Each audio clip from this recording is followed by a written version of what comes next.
2, 1. All right. I'm here with Ryan Doyle from the Verdigris Table. Hey, How hey, are you today, hey. Ryan? I'm doing great. I'm happy to be here, man. I was really happy we got to do this. Great. Yeah, me too. My name's Pittsburgh Pat. So, for my audience, you guys know me. I talk about positivity. I talk about creativity on this channel, really into D&D right now. And just for a little bit of background, Ryan, tell the people what you do on YouTube. So yeah, I have a small but mighty YouTube channel where I hope folks get into Dungeons and Dragons. A lot of the focus has been on like beginning dungeon masters because it is an awesome hobby, but it can be pretty intimidated to get started. And a lot of onus falls on the dungeon master, and there's a lot of people who can't find a dungeon master, so they have to be the dungeon master. So I tried to make that as easy and welcoming as possible for folks. And lately we've been getting into like a little more like advanced DMing topics, branching out into like different games and stuff. But I try to keep the gates as wide open as possible, you know. What I like about your channel, and I've been watching your channel a lot lately because it dovetails well with what I'm doing now, which is teaching 9 to 11-year-olds how to play Mm, D&D mm. and getting paid for it.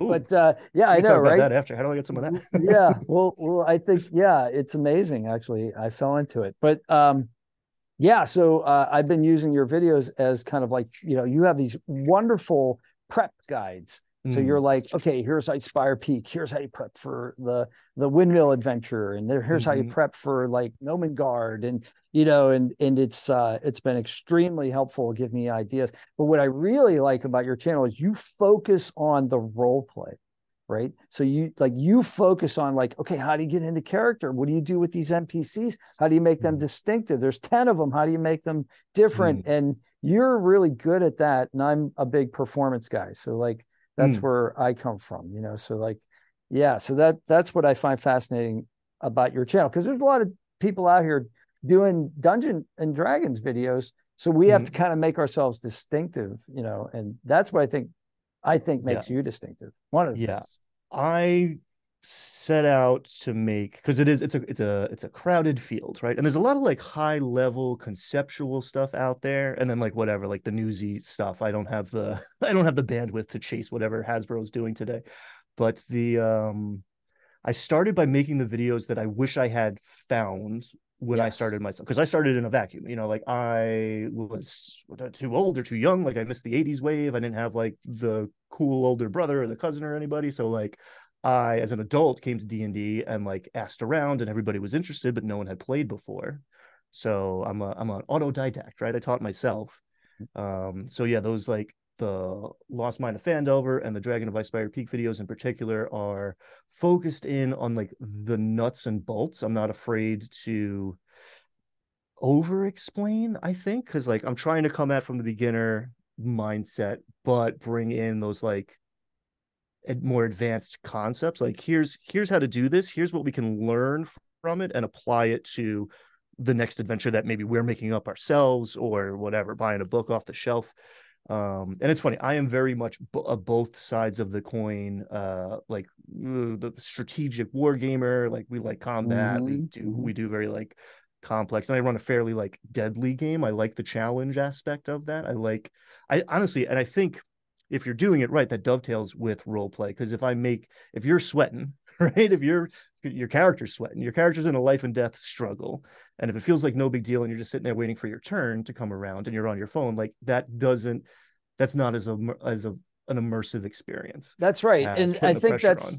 that's kind of the point, right? We're going to have emotions, we're going to have fun, Mm, but we're mm-hmm, also going to have suspense, hopefully, and maybe mm-hmm. so a little bit of, just that tiny little tinge of fear that makes excitement happen. We're like, no, I like this character, don't kill it. Exactly, And exactly. that kind of thing. So now with the kids, I'm taking a little bit of a different tack Of course, because I yeah. don't want to kill off their characters, but we have to present them with danger. But one of the things that I told the parents and how I kind of sold this lesson plan was that through D&D, I can teach them all kinds of things. You Oh, know, it's there incredible. Yeah, I have a there's a buddy. there's a money system. You can teach them finance. Mm-hmm.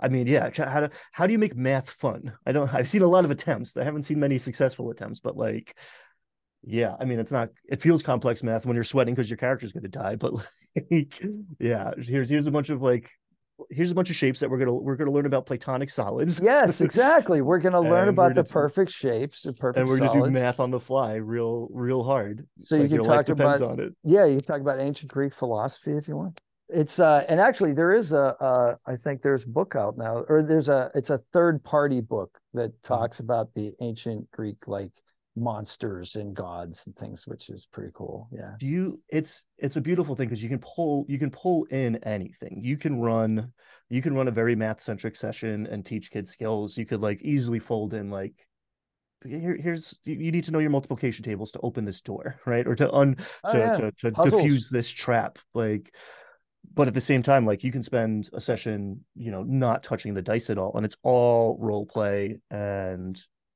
you want to talk about the soft skills, the social skills, consequences to your actions, how to treat people, right? You could like Yes. you And how to know work that this together. NPC isn't real, and then the cooperative aspect of it Hmm. between I the working as a team to not die and the storytelling side of things as well. because with the boys, with the little with the young boys, it seems like the first thing I want to do is kill each other's characters off. So like, there's this, Mm, they're taught games from a competitive zero sum game point of view. You're playing mm, Monopoly, you're playing Risk, whatever you're playing, mm, checkers. And it's somebody wins, somebody loses. So this mm, is a totally different concept for a lot of these kids. And mm, it dovetail, it actually will serve them well later in life, because most situations in the workplace or otherwise are not necessarily zero sum. They're mostly like all the boats rise on a rising tide. So if we all do well, everybody wins, right? that's fascinating to me because I really respond to that aspect. Like there's not a lot of games out here that are collaborative, right? There are, I mean, a lot of people are coming, especially I'm sure the little, younger boys are coming from like the lens of video games. Yes. And like even if you are on a team, you're against another team. And Yes. there's win conditions and you can lose. And D&D is so much more open-ended. And the more you cooperate with the people at the table and the, imaginary non-player characters, potentially the more assets and allies you have, the better off you are. And that is way closer to real life experience than this like cutthroat Yeah, like zero chess, sum. where it's like, Mm-hmm. aha, I got your king, although Mm-hmm. who knows, hostile takeover in business might be like I that. mean, But it exists. yeah, it's there, but it's not like your day to day. It shouldn't be. I Right, hope your day right. to day workplace. And if it is, get out. So I just recently, anyway, we'll talk about that another time. So I Yeah, just wanted to shift gears for a little bit. sure. I'm always interested in like YouTubers and like how they got to tubing. So like, tell Hmm. me a little bit about like how you got on this platform, when you got on the platform, if you wish, and just like tell me like how did you get to 1,000 subscribers? Everybody's wants that people I talk to about YouTube, because I do Hmm. videos about that too. They all want to know how to get to that magic 1,000 subscribers. So how did that happen for you? So I've been going for about 2 years. Conceptually, I've been thinking about it for more than 2 years. But the first video went up, I want to say November 2 years ago. Cool. So one time on task and reps, right? I've left up my first videos mostly so that people can go see, um, that hopefully I've improved, right? But as much as part of me wants to go like turn all that old crappier stuff private. I think it's good to see people's progression because so often we compare, and I do it myself. 2 years into it, I'm comparing myself to people who've been doing it for 10 years, Mm-hmm. and you're comparing your beginning to somebody else's middle, and comparison is the thief of joy. And yeah, that doesn't help you. So I focusing like in that. on what you're Comparison is the doing. thief of joy. Yeah, I stole that from somebody. I'm stealing it now. It's yours. Take it with my blessing.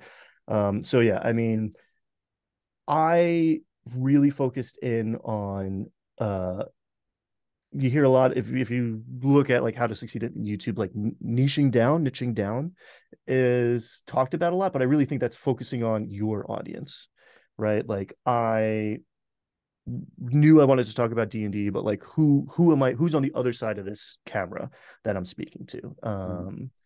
Is it, you know, the person that's been playing for 30 years and wants the nuts and bolts of like the day to day, or is it someone who's just coming into it? And you can focus in even more and more. And I've expanded. I feel like I'm trying to grow with my audience a little bit. Like I'm getting into a little more conceptual, sophisticated. Like now you got the nuts and bolts down. You can start to, you know, think about these things as well. But I think that's the most important thing for people starting out. One, realizing that like, I mean, it can happen overnight, but it probably won't.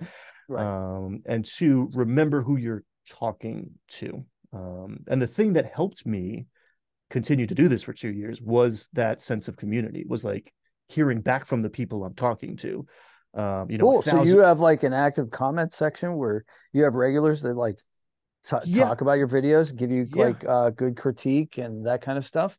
yeah. I mean, you get the good and the bad. It is the internet, but I have a pretty good, you know, I haven't done a lot of moderation, right? I haven't had to get rid of much. But you know, whatever. I'm a middle-aged white dude. I'm kind of bulletproof from a lot of that stuff.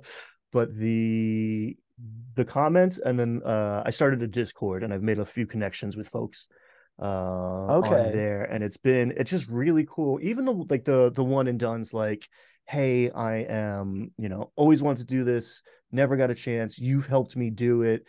Tomorrow night me and my kids are sitting down and we're going to play for the first time, and like that's deeply gratifying, right? Isn't that And yeah, it's so gratifying when you touch somebody that way, you know, and yeah, they yeah, let you yeah. know, and that's what I'd say. If anybody's out there listening, like let people know if they do something that helps you, you know, like Mm, because a lot of times what happens is, and this is anywhere, but like say in um customer service.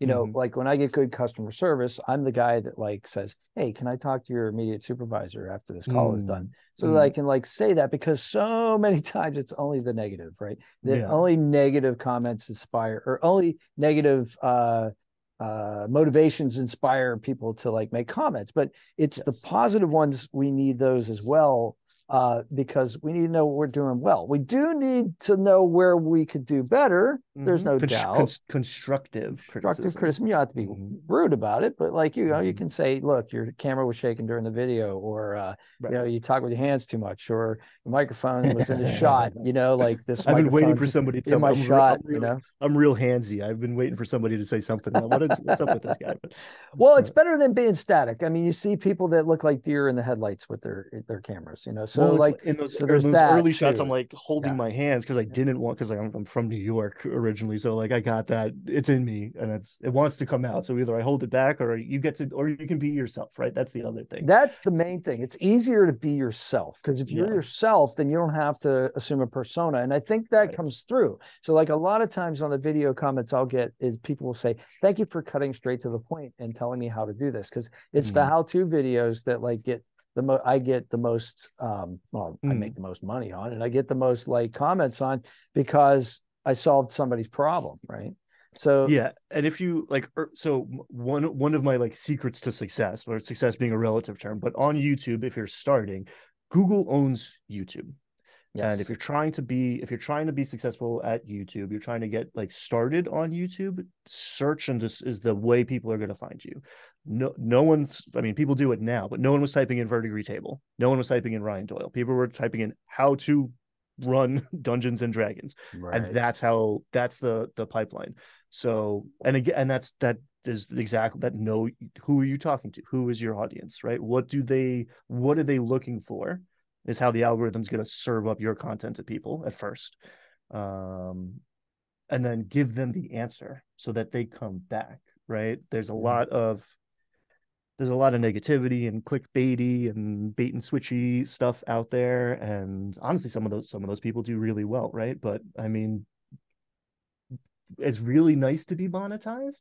It's not a ton of money to be, you know, Let's be, selling yeah, let's be to be honest with selling your everybody soul for. right now, that Yeah. like, in order to make this your full-time job, it's really like a lottery. Like, you know, I Mhm. this is I do this, and it's on my, you know, like, but I have to do other things in order to like pay the bills. Let's put it Yeah, that yeah, way. yeah. I'd love to be able to just do this, but Mhm. then also I think I would be beholden to. So here's the other thing. Like a lot of people make their money off of Patreon, right?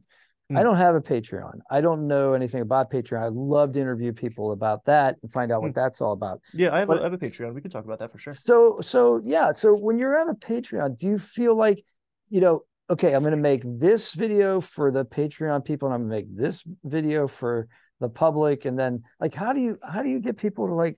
First of all, how do you attract Patreon? How do you attract patrons? You start it and you talk about it, right? And Mm-hmm. like my Patreon is not huge, and I've actually paused it for the Kickstarter right now. So if you click on my stuff, you can see my Patreon, but you can't. Well, actually, in a few days it'll be back open. Mm-hmm. Um, I I have different tiers of support, right? Like there's a $2 baseline, and that's basically like, I like what you're doing. I want to support you. Here's a attaboy. Here's a tip. Yep. Here's a tip, basically. And I was going to make it $1, but by the time Patreon takes everything out, it's like Patreon tells you not to charge $1 because by the time they're done with you, you're seeing a dime. So it's That's $2. that's good. That's the way Amazon direct publishing is, and I've published a couple Mm, books, and then and stuff like that. They tell you like, because I'd rather just give away my stuff for free, and they're like, no, no, no, no, we got to make mm, some money off of this, so they charge. You know what I mean? Because yeah. they charge. They So give you recommendations, and I mhm. mean, full disclosure, I would love to have this be a sustainable career, Mhm. So Patreon helps with that. I justify, to myself at least, my page, so people want to support you too. I got advice from some like bigger YouTubers. It was like, when do I start doing Patreon? Like, what's your, like, yesterday, right? The sooner you open it, the faster it's growing. There's no reason to wait. Nobody cares that your patron community is only a dozen people instead of 100 people. That actually means you have the bandwidth to deal with those 12 people. It feels like a community. Yeah, I think it's good if you're on the escalator trying to grow your whatever creative endeavor you're doing. Bigger is better, yada yada yada. But you know, there's a lot of benefits to being small. Like you can have personal connections with yeah. 12 You can people much pivot easier too. than 1,200. And you can, Yeah. yeah, and you can try different things. So I put stuff on my Patreon that can help people as well. So I don't make videos for the Patreon. Oh, okay. I'll do early access when I'm on top of my game, right? When I have stuff in the pipeline, patrons Mhm. see it first. But I was doing an adventure or a table. I'm a big tables guy.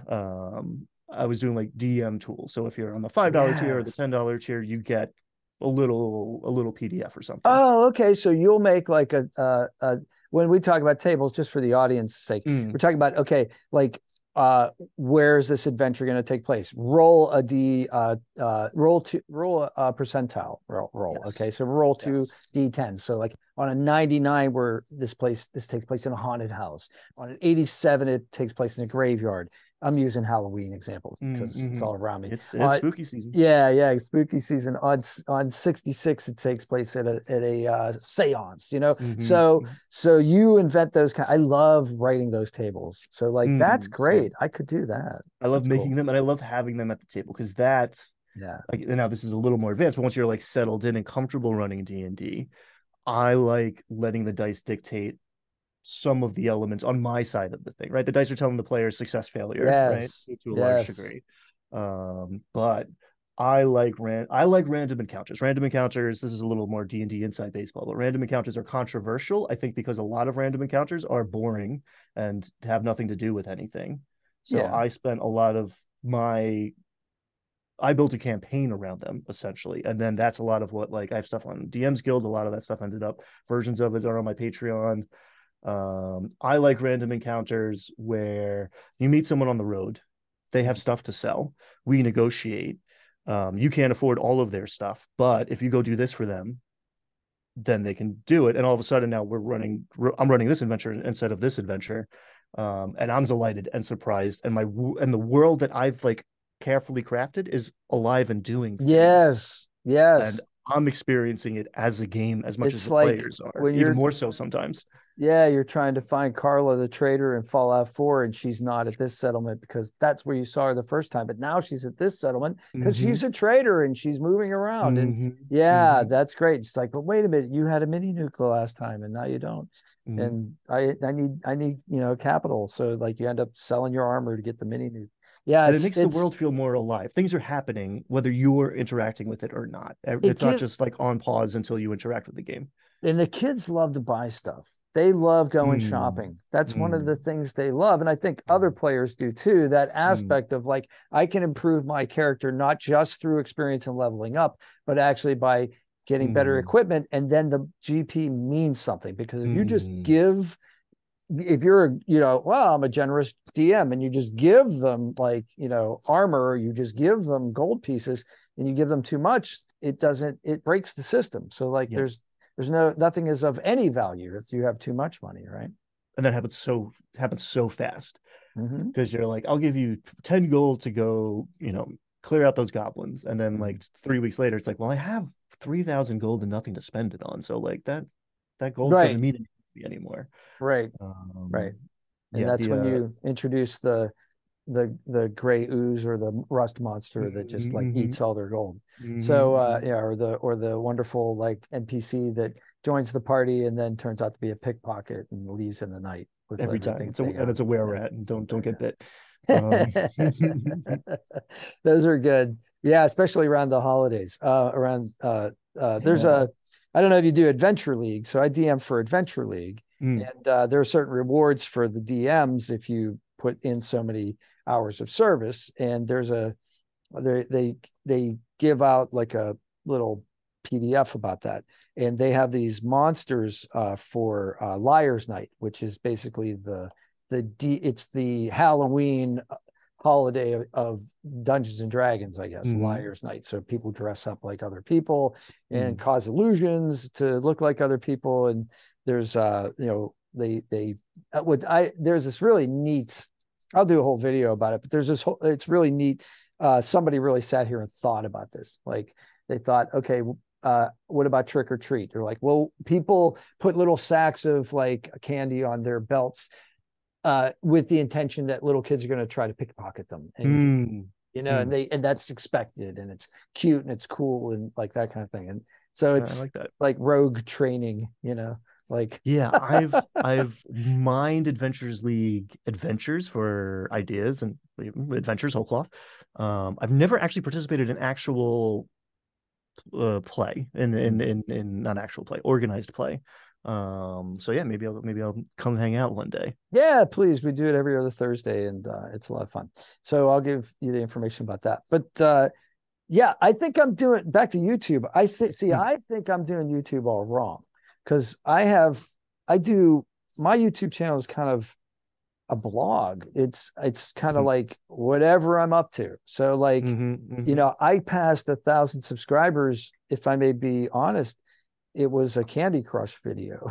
I mm, was I was playing Candy Crush and put my levels on there, and I was doing that because my niece was playing, and we were comparing them and that sort of thing. And then I guess one challenge was really hard, and people were trying to figure it out, so they started watching this one video, and it blew up.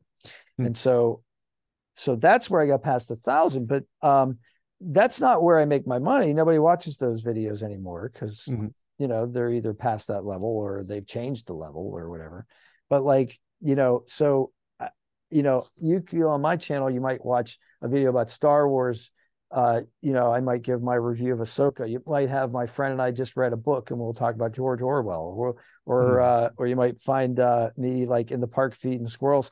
So like I know I'm doing it wrong, but I need to like I have several different channels. So like I have the Right. channel that's the catch-all channel.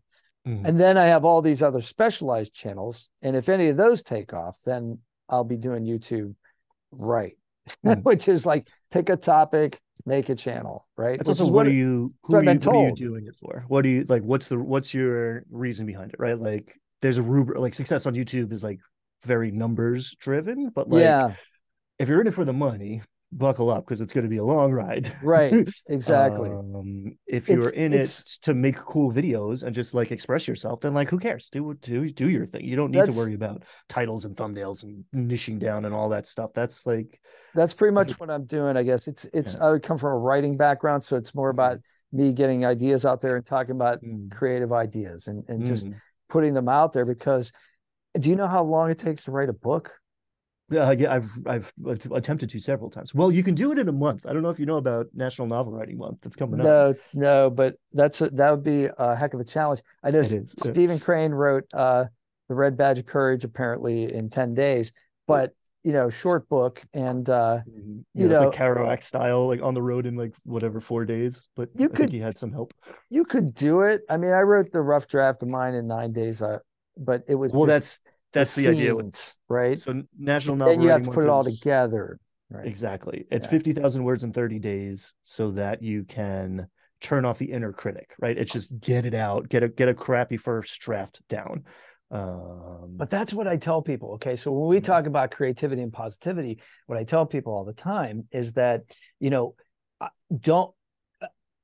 Okay. So there's the inner critic, there's the outer critic. So being a writer, you have to criticize your language, other people's language, ideas. You do that. It's just critical thinking, right? But you don't have to be mean about it. But what happens is like, for so many years, I graduated with my degree in writing and I'm looking at the bestsellers, in the airport or on the bookshelf. And I'm going like, I can write better than that. That's terrible. That's junk, blah, blah, blah, blah. I'm comparing, right? But the point is they did it.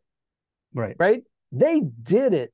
So like Stephen King sits down, whether you like him or not, and he just types, and he does it. Right. So at some level, like you can't compare yourself to them because they've done it. So just do it. And that's the big thing with writers. There was a writer who's now since passed away, but he had great advice. He said, write your story before it's too late.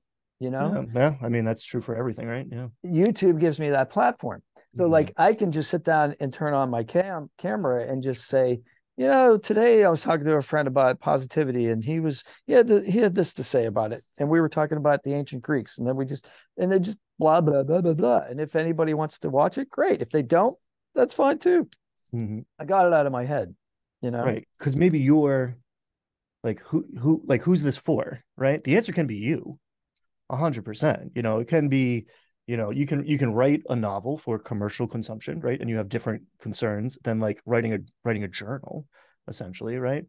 And I think if you're going to write or produce YouTube videos or whatever it is, if you're going to produce something for outward, you have done is better than perfect. You can't make your conceptual thing. You can't make it better. You have to have it in front of you first and then you get to improve it. And so many people are out there because if you want to write, you've read 1,000 good books first, and now you're comparing somebody else's middle to your beginning. That's right. And you're like, I can do better than that, and then you write for an hour, and you're like, well, this is actually worse.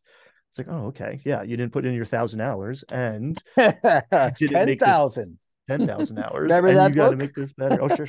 I was like learning how to shoot pool when that book came out, and it was like 10,000 hours. I'm like, oh my God, forget that, Yeah, but that's why I stopped playing poker. But while we were, that's good. That's good. Dunning-Kruger will kill you at poker. So, it's, you'll lose a lot of money in the meantime. That's what I was counting on most of the time. Yeah, it was crazy. So yeah, well, you can exploit it from other people being seduced by it. But yeah, it's that's what my one friend said. He was teaching me how to make bank shots. So we're making bank shots. I miss. I make one. I'm like, yay! Now teach me how to make one in the corner. He's like, no. I'm like, why? He's like, do it again. And I missed. And he's like, okay, here's the point. Do it until you can't miss. He said, amateurs do something until they get it right. Professionals do it until they can't get it wrong. And there's a big difference between those two things, right? God, yes. But I know I like what you said about perfection, though, because I think that's an assassin. That takes creative ideas and just like, you're not good enough. You're never going to be good enough. You're never going to write like Hemingway. You're never going to write like Fitzgerald. It's of course not, because you're not them. You're going to write like you. You're going to write like Ryan Doyle, damn it. And that's the way it's going to be, I just broke my rule and I swore. But like, it's, for emphasis. Oh, it's open season now. Yeah, now you can say anything. But Yeah, in the So D&D how'd you world, you get have over the that? How'd you get over that with YouTube? That's what I want to say. Like what uh pushed you over the precipice and you're like, I'm gonna make my first video. well, it's interesting. I learned that lesson the hard way through, decades of experimenting with writing and all sorts of things, career choices and relationship choices. Like, I have a perfectionist streak in me, and I used to think that meant perfectionism was when you work on a thing and never finish it because it's got to be perfect. And that's maybe a variety of it, but that's not the kind I had. I had perfectionism. It's got to be perfect or I'm not going to do it. So like the first time I do it, I'm not good enough. So it's not going to be perfect. So I'm not going to try. So Gotcha. I learned that about myself. I did the reps to like get better at that. And then part of doing the YouTube was like a lot of unknown unknowns. I didn't even know all the skill sets that come into it before I started. Here's something that's not in my wheelhouse. That's 100% like it does feel like you're putting yourself out there very hard, talking about a topic that I'm passionate about. I'm trying to help people, right? Which got me through the rocky stuff in the beginning. But I did it to subject myself to that, like to see, like that's why those first videos are up still, because they're not going to be perfect. Like the first, and I talk about that in the instructional D&D side of things too. Like the first time you do something is probably going to be among the worst times you do it, and that sounds terrible and scary and like a reason you shouldn't do it. But the flip side of that coin is that every time you do it, you're getting better. The next That's time right. will be better. The next time will be better. So if you want to get good, you got to be willing to be bad at it first, and Do you that's true for everything. do your own video editing? I do. This is a one man operation. I would love to sub that out. I would love to sub out some other aspects of it too. But yeah, I write a script and then I record the video. I edit it. I build a thumbnail and a title and optimize and all that crap. It's a one man band over here. So the So same here. And so I think that's the other thing that I like to, I don't want to discourage anybody from trying this, but mhm. if you're going to try YouTube, be aware that the benefit is that you're going to gain all these skills because Oh, you it's have incredible, to. man. Yeah. So like now I almost feel like I could walk into like a video production like office and be like, Mm-hmm. look, I have some basics. Put me Mm-hmm. where you need me. You know what I Yeah. mean? Like I think I'm employable. I'm not saying that like, I know Premiere Pro inside and out. I use third party free stuff. Da You know what Vinci, I mean? what do you use over there? Well, so my wife did buy me a Mac, so now I can use Uh, iMovie, but I usually just use it on my phone. But like for this stuff, I'll use open oh, what's it called? It's an open source one called I can minimize the screen and find out. Hang on one sec. I don't even remember. Oh, I can't do it while I'm recording. yeah, don't I'll worry. tell So you later. I've But been anyway, yeah. using if so okay, if we're talking like inside YouTube stuff, Yeah.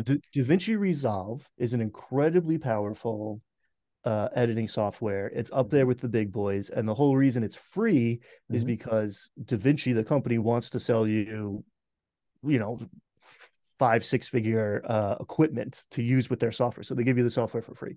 So Oh, if you're trying to get started, it's a learning curve for sure, right? So like yeah, okay. maybe start with iMovie. You can edit on, you can do everything on your phone. Like you don't need sophisticated equipment.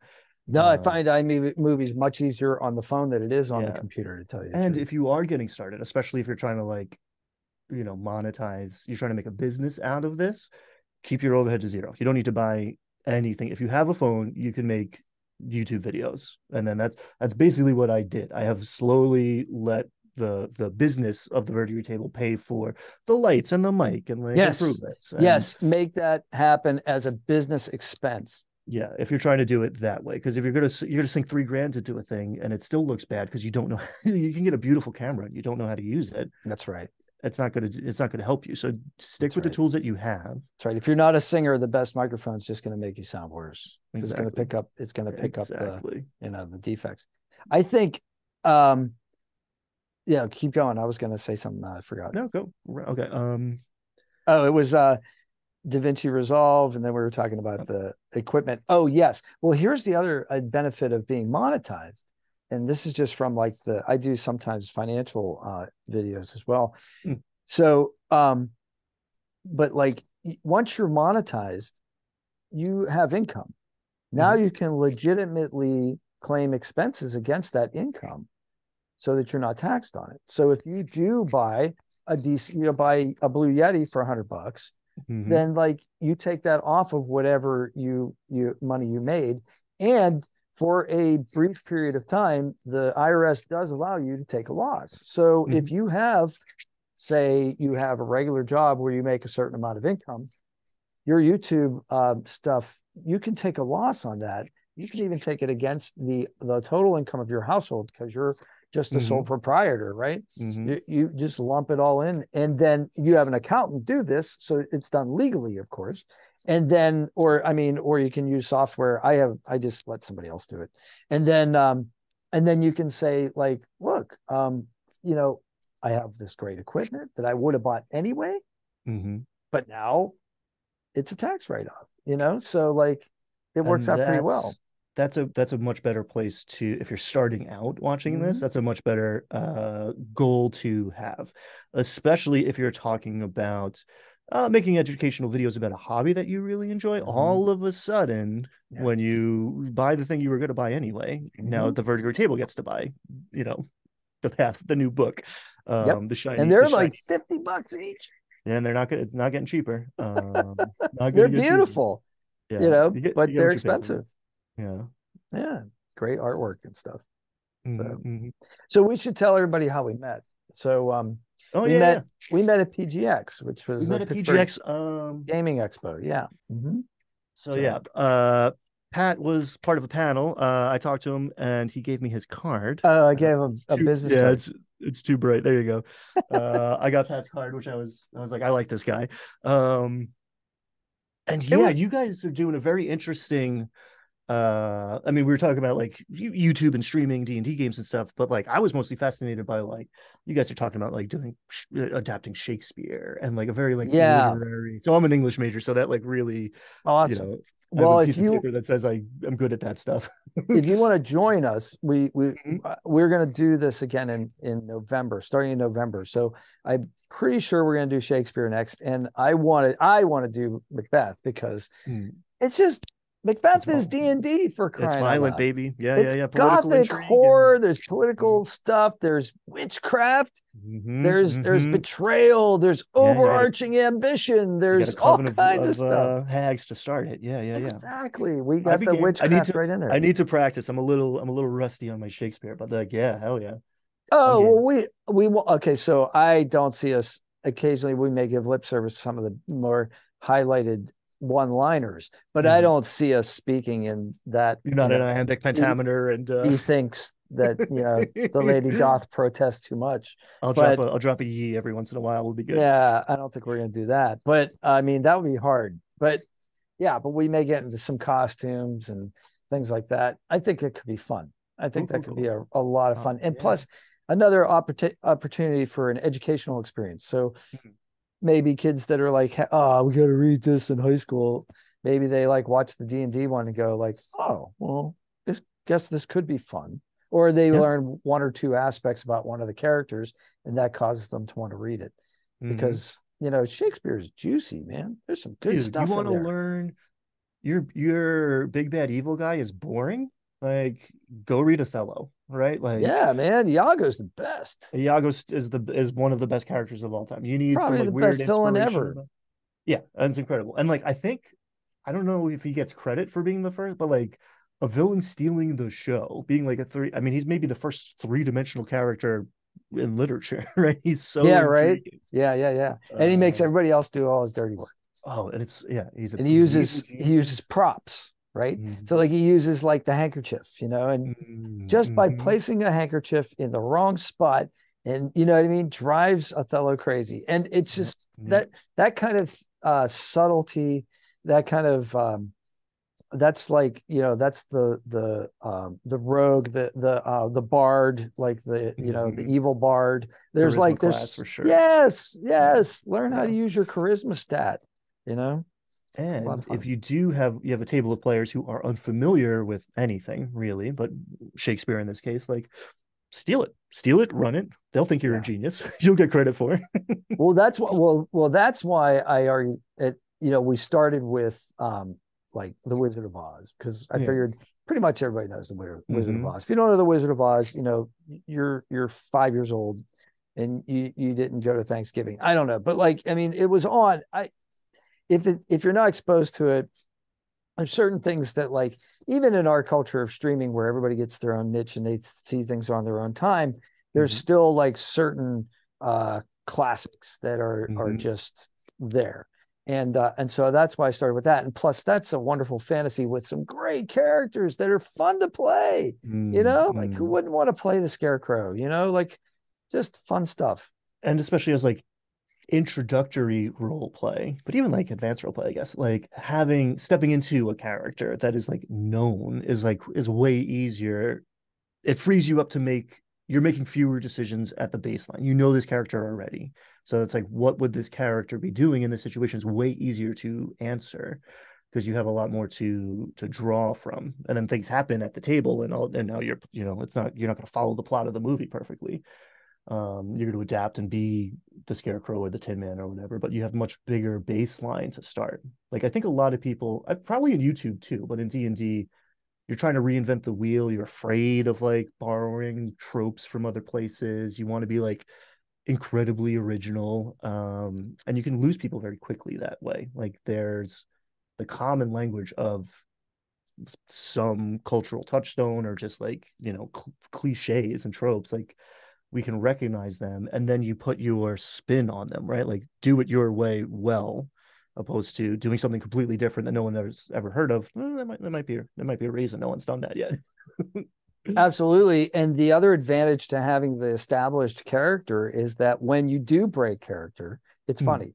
So like, mm, but it's mm, not funny until you mm. know what the character is. So if Yes, you do yes. something, that's why when you tell a joke, you do it 3 times. You do once to like introduce it, two to Mm, establish it, and then mm, 3 to break it, right? And mm, that's where the humor comes from. So when mm. the scarecrow does something unscarecrow like, Yes. then it's funny because we don't expect that, right? Interesting. I haven't thought about that side of it, but yeah, Because absolutely. You I'm can go going against after that humor. because there's expectations. Oh, I'm here Yeah. for it. I'm Yeah. here Because for it. I'm going after laughs. I want everybody to have a good time and I want people watching it to have a good time. You Mm, know, that's the point of this particular set of reenactments and mm, through D&D. So basically what I'm doing is I'm taking D&D and I'm taking an established intellectual property and running it as if it were D&D. mm-hmm, That's mm-hmm. basically a one shot. That's basically what That's awesome. that idea was. So we did it with the Mm-hmm. Princess Bride. We did it Mm. with Sorry to yeah, miss that one. I'm gonna which go is watch that because that's which is another great one. Yeah. my Well, favorite. that we could do that again. We did it, but it's the players are getting warmed up. So we need some more players because there's a lot of characters in that.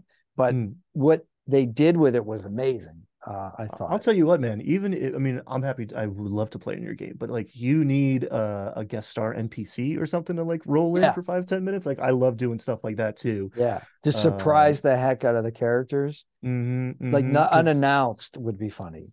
and Like, if okay, you are you come in at 12:15. Boom. right, And they're like, wait, somebody else is joining the group. yeah, mystery guess who's behind the curtain, right? Wizard of Oz style. But like, Yeah. even outside of like streaming and entertainment side of things, like if you're running a D&D game and you have that buddy who can't make it till it starts game night starts at 6 and they're at work till 9:15 or whatever, like there are ways to incorporate more players. I've had a lot of guest star NPCs and like it hits much different because you can kind of collaborate. You're halfway on the dungeon master side, so you can kind of like you know Yep. set some plot points up for people and then Yep. run away into the wings and then see what happens a couple weeks later.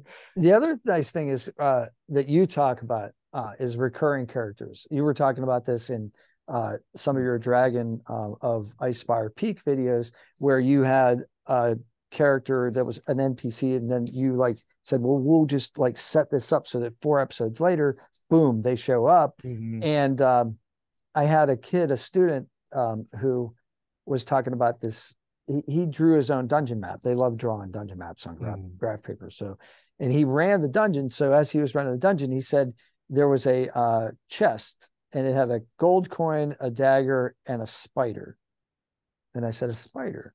I said, well, what's the spider's name? And he was like, Jimmy. And I'm like, okay. So then Jimmy, the spider, started showing up at other places throughout the dungeon. So like that became a thing.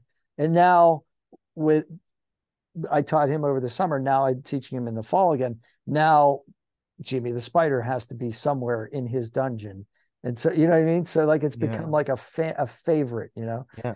And at one point, I guess in his boss battle, we walk into the room and there's a flame, there's a dragon, and there's fire, and there's lava, and there's a roasted upside down spider on the table. Jimmy! Yeah. And we're like, no, Jimmy, for Jimmy, you know, and it's this rallying cry. So like the kids really get into those little details. And I think adults do too, because our brains like to get back to that familiarity. We like that. That's reassuring. So when we see, we're introduced something. So when you're writing a story, don't forget, loop back to like, you know, familiar elements, because it really engages people. You know? Yeah. I mean, and that's who is this for? Knowing your audience. There's a lot of writerly types get into dungeon mastering because it's a similar skill set.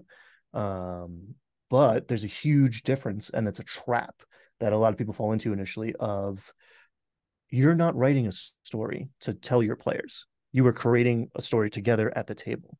So someone's going to ask you a question. What's the spider's name? Something you've never thought of before. You're going to come up with it in the moment, and it's going to become pivotal, and to panic because that wasn't part of the plan. That like, it's not just yours. And like letting go of that control a little bit, and like sharing and communicating, like all these soft skills, if we're talking about like, you know, the educational value to adults too. I mean, it's not just 11-year-olds who could work on those skills. That's exactly right. Let's let it go of control. Yeah. That's awesome. No, and I tell that's the other thing. When somebody asks me, they're like, you're doing what? You're teaching D&D? What's D&D? And I'm like, oh, it's basically cooperative storytelling. Yeah.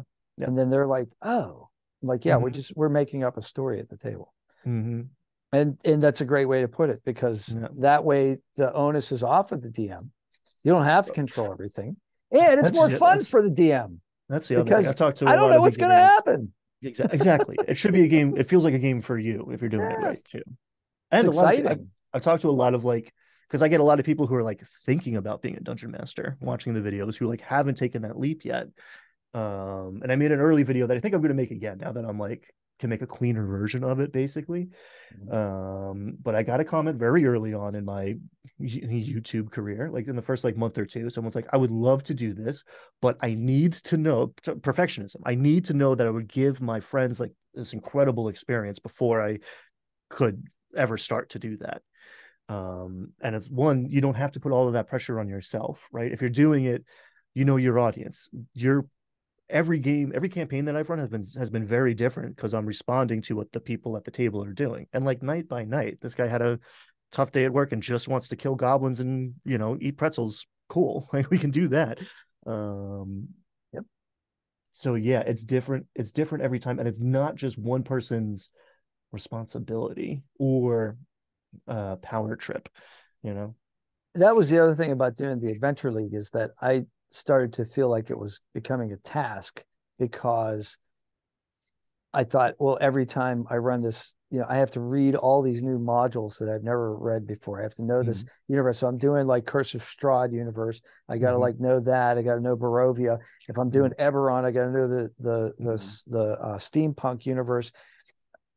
You can run the same module over and over and over again. You're gonna have different players. It's gonna be different. It's the best. The best. I mean, it took me a while to repeat anything, but it was Lost Mine of Andor where I started to like, and Dragon Vice Spirit piece actually. I started to like break up for parts and like reuse pieces, and then like, even especially if it's like your own thing, to run it again and see different people push different buttons, poke different things, kick over different rocks. They It's found the fascinating. door. They found the secret door. Finally, somebody found the secret door. Yeah, right. Exactly. And I mean, talk about reps, talk about like, going from, oh, it hit to like, oh, I can't miss. Like running a thing where you can't miss because I've run this 3 times now. Like That's I right. know this. I could draw this map without referencing anything. I know what's in every room. I don't have to read any descriptions. I've already made them up 4 times better than what the box text says. Mhm. That's peak performance. Now that clears you out to like do all the interesting like narrative stuff and actively listen and like figure out what the players want and like put it in front of them. That's when it gets real good. Yeah, I'm a big fan of rerunning content. That's Yeah. another point that you brought up that I wanted to make was the box text. Some of these adventures, some of these modules that I read, again, being hypercritical from the writer's point of view, my Mm, fault, my flaw, but mm, like reading it and going like, I can do better than this. mm, That's kind of the point. That's mm, what those writers are doing is giving you a starting point. mm, And a lot of times they're purposely leaving it sparse so that you can, it's a skeleton and you put the flesh on it. yep. You fill in the details so Yep. that it's not like, no, you must have your characters reach Ice Spire Peak by 12:15 when the eclipse happens. Otherwise, Mm-hmm. which is perfectly fine too. But like, I mean, what that was the Hobbit, right? They had to reach the door when the sun reached The a moon certain door? No, point or the something moon's like on the that. map and like exactly they had to be Yeah, there on the moon solstice or the runes. Yeah, mm-hmm, mm-hmm, so they mm-hmm. could read it. Yeah, but like, yeah, that's that kind of inflexibility leads to trouble because now you're going to railroad. So Yeah, that's a very we got to interesting. get here now. Exactly. I mean, that can be good at times in a smaller scale or maybe a bigger scale. Like sometimes you need to create tension. I think a lot of the dungeon master's job, what we were talking about before about like recurring characters and like callbacks and that sort of, and the humor too, is like getting people engaged and getting people to care. And again, that's not 1,000% on the dungeon master, right? Like the player has to bring their buy-in to the table or else it's not working. But if your character has a reason to has relationships with the people in this town, then they're more invested in saving the town from the dragon that's threatening it. Right. Versus That's like right. I don't know these people. I know this one guy and he's terrible. So like Yeah. why am I going to risk my life fighting this dragon right now for 20 gold? Like I got 1,000 gold. I don't know what to spend it on. Whereas like I gotta save Jimmy. Like Yes. Kids motivation. and animals. Kids and animals. Yeah, yeah, Kids and yeah. animals. Always don't forget to give them the kids and the animals. And Have the a kid weird run little up to dude. them after the first adventure and like hug them around the knees or something and be like, "Oh, it's so good to see you again. I I didn't love think you were make him gonna feel make like a it." Blah blah hero. blah. Make him Yeah, feel like a exactly. hero. Right. And then all of a sudden they're like, "Oh, I don't want that town to burn." Yeah. Yeah, we gotta rescue Jimmy. And they're gonna attach to the spider in the treasure chest, or they're gonna adopt a goblin, right? And like Yeah. Or a and you Nothic. oh I had a god, group adopt a Nothic. same. I was like, do you know what this thing? You don't know what this thing is. But it looks like I think it's because Mike Wazowski, I think is the real. It's like it's a cute Yeah. guy from Monsters Inc. Monsters Inc. Yeah. But yeah, I've had parties Yeah. adopt the Nothic at the bottom Yeah. in Crescendar Manor. It's cute. It reads my mind. It's like, uh, that's not what I would want in a pet, but This is an this is okay. this is an evil wizard who drove themselves mad pursuing dark eldritch secrets. But okay, yeah, he's cute. Okay, cool, cool. He's eating a dead body right now. Come on, guys. I was looking Oh, forward to yeah. fighting you with this thing. Okay, I need to keep Right. him now. Steps out of the dark. Oh, look how cute. They start petting it. All right. Well, we've gone over an hour, which is great because we didn't run out of things to talk about. Oh, they And never will. yeah. And so I think we should probably do this again sometime. Heck yeah, I would love that. Yeah, yeah, yeah, for sure, All right. man. All right, cool. Well, this has been Ryan Doyle from the Verdigris Table and Pittsburgh Pat. So like, share, subscribe, and check out all of Ryan's videos. He's got some amazing content out there, and he's direct and to the point, and he answers his community, which Mm. that's a big deal. I answer every comment that's not rude, Mhm. and some of those too I answer some of sometimes. I'll answer the rude ones if it's approachable. Yeah. You can get into trouble talking to people on the internet. Like, I don't argue with people. It's like, I can see why you say that. This is what I was trying to say, and then I don't follow that rabbit hole far. I usually say something like, could you be a little more specific about why you didn't like what I said? What was it that you were looking for? And then that can, and every once in a while, like every 10th one, I'll get informed about how to make the video better or how to make a new video. So I'll get an idea of something. And I think sometimes people are happy that you approached their concern, even if they proposed it in a somewhat emotional way. So. And sometimes people need to be reminded on the internet that there's a human on the other side of the screen that you're talking to. Yeah, you hurt our feelings sometimes. Yeah, so I'm human. And I was a bartender for 30 years, so it's there you go. I have a very thick skin. Exactly. I'm a little bulletproof, but it does help to. But I don't want to be abused either. Exactly. Yeah. But for you younger YouTubers out there, I don't recommend chasing it because it feels terrible. Yeah. I'd never seek it out. But if you put yourself out there, you may very well get some negative, like constructive criticism, yes, but also some just like negative feedback that has nothing to do with you. There's just people who spend all day yelling at people on the internet for no reason because they have their own problems going on. That helps you because our machines are built to, or there's no they want comments. They can't tell if they're negative or positive comments. It doesn't care. So like your haters are actually helping you. Yeah. And if you have a hater, then that's how you know, that's one like milestone. That's how you know you've made it. That's a good point. I actually have a channel that's about Fallout New Vegas, and there was a video that just blew up, and it was just people making fun of, I don't know if they were making fun of me or they were making fun of the character. They were just repeating what the character said, like Doc Mitchell says at the beginning, and it was over and over and over. I got a ton of like watch time and subscribers from it. Almost was able to monetize that channel, but then it fell off, so I couldn't capitalize on it. But yeah, that's a really good point. And Q-tip is something I remember. Q-tip, quit taking it personally, right? Oh, it's not about you. It's not about when you. Somebody talks about things in a negative way, 99.9% of the time, you had nothing to do with it. They're in a bad mood. They didn't eat breakfast. Who knows? You know what I mean? So like, just, it's all cool, but all right. Well, good. Yeah, awesome, we ended awesome on chat. A positive thought. And all right, we'll stop the video now. Take care, everyone. How do I stop the video?